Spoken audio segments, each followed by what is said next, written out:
অত্যন্ত সুন্দর একটি জায়গা। সামনে একটি দ্বীপ দেখতে পাচ্ছি, দ্বীপটির নাম জানি না। তো এই জায়গা থেকে ব্রহ্মপুত্র নদ দুটি ভাগে ভাগ হয়ে গিয়েছে। একটা হাতের দেখেন বাম দিকে, আর একটা ডান দিকে। নদীটা দুই ভাগ হয়ে গিয়েছে। কি সুন্দর এক অবস্থা! এত সুন্দর একটা পরিবেশে আসতে পেরে নিজেকে আমি ধন্য মনে করছি। আজকের আমার এই নৌকা ভ্রমণ সফল, খুব সুন্দর। এই ট্র্যাকটাতে রিভার, এই ট্র্যাকটাতে কি আমরা নামবো কিনা? নদীটা এখান থেকে দুই ভাগ হয়ে গিয়েছে, একটা হাতের ডানে আর একটা হাতের বামে। এখন সাইফুল ভাইয়ের কাছে শুনতে হবে। সাইফুল ভাই, এই যে নদীটা যে দুই ভাগ হয়ে গেল, নাম জানি না, কিন্তু এরকম মনে থাকে মতো একটা ট্র্যাকে দাও, ওই দিক দিয়ে নদীটা ঘুরিয়ে দেয়, আবার এটার সাথে মিশছে। এই নদীতে মিশছে কত সামনে দেয়, ওই যে এই সামনে।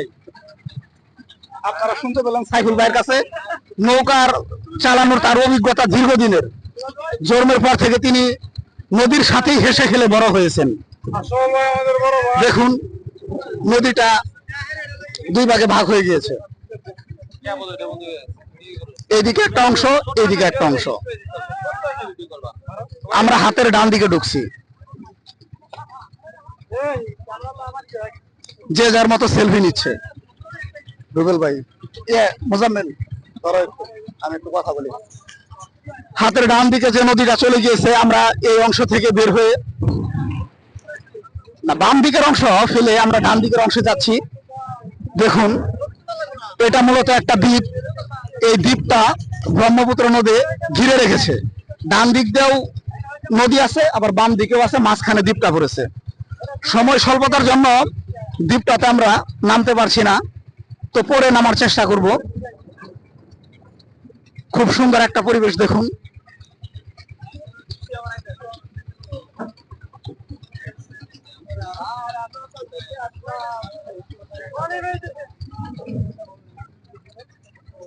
এখানে আমরা ব্রহ্মপুত্র নদীর ঠিক মাঝখানে রয়েছি। এখানে নদীর গভীরতাটা অনেক বেশি।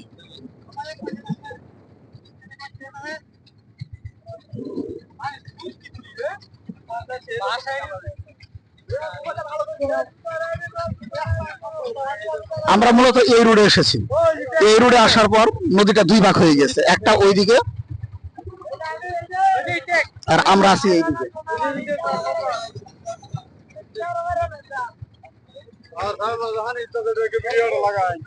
সাইফুল ভাই সকাল থেকে অনেক পরিশ্রম করতেছে, তার পরিশ্রমের কোনো শেষ নাই। দেখেন, নৌকা থেকে তিনি পানি ফেলে দিচ্ছে।